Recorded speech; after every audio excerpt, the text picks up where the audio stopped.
To have a relationship with a wild creature, first you have to have a relationship with yourself. You have to know who you are. Because these animals are not automatically going to trust anything. These animals have to worry about survival. They have to worry about eating. And they have to worry about being eaten. And accomplish the task of raising new babies to perpetuate the species.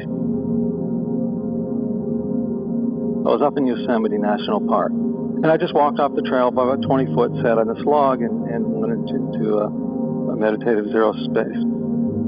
And all of a sudden, what I thought was just a little landscape started to become full of all these critters. The insects started coming out, and the birds started coming down to eat the insects, and there was this incredible activity going on around me that was not happening until I settled myself into that zero state. And I was just sitting there for 15, 20 minutes watching all this go on when I heard what sounded like a father-son walking down the trail talking. Oh, Dad! And as soon as the voice was heard, all these little things skittered away and underneath everything and just camouflaged with the environment as if they didn't exist. When we go out into nature, a lot of people will want the animals to come to them. And in their mind, they're going, come here, come here, come here, come here, come here, come here, come here. If you saw somebody who was attractive and you wanted to start a conversation with them, would you walk over to them and go, come here, come here, come here, come here, come here, I love you, I love you, I love you. You're the biggest creep in the world, and you'd probably call the police on you. If we're always pushing and always doing our human ways of domineering a landscape with our presence, these other living beings are just going to move away from us. They're not going to want to deal with our arrogance and the energy that we're putting out there. What we need to do is go to that zero point, go to that place of quietness inside, where we can start to have relationships and start to understand what's going on around us. To have a relationship with a wild creature has a lot to do with respect. But understanding the living being that's in front of you, and that it is alive, so it has all the rights that it needs to exist. It doesn't need a manifesto so humans can prove that it has some sort of benefit to humans, so we now can keep this animal alive.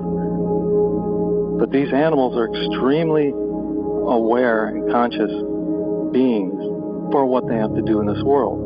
They're not aware like humans are, but we're not aware like they are.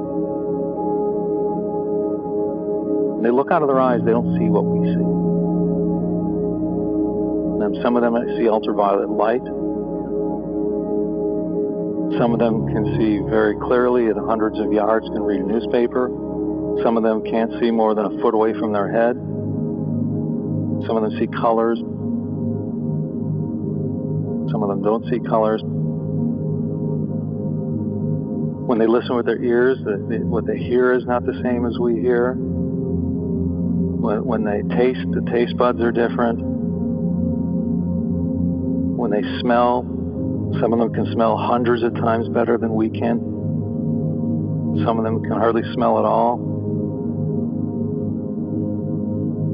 They all have their own input of senses and their own sense of being, of who they are and how they react to the world around them. And then we as human beings have the ability to reach out to them, and they have the ability to reach out to us. When the being of that wild animal, the being of that human inside you are yearning to communicate and yearning for a relationship, and it touches, that's the magic.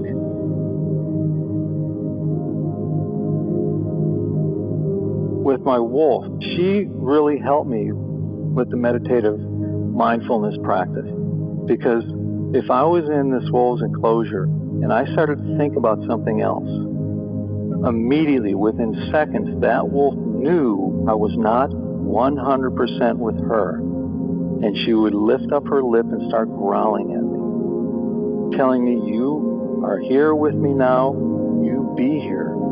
Don't think about other things, don't be outside this thing. Be with the magic that's taking place with me and you at this moment. She was physically telling me, meditate, be still. Meditation is not always with your eyes closed, being remote from humans and remote from everything. But a lot of it has to do with what happens when your eyes are open and you're walking around in this world. Who are you? Are you out for yourself? Are you becoming a martyr? Are you judging everything by standards that you're not even sure of? Maybe you can just be who you are. Because we all have the self-narrative about who we are. But like any story, we can change it. We have the power of the pen, which is our consciousness. We have the power of rewriting our own story, which is inner work. And it's just as important as outer work. It really helps clear you up, because when you're cleared up inside, these animals tend to want to look at you, and they're attracted to you.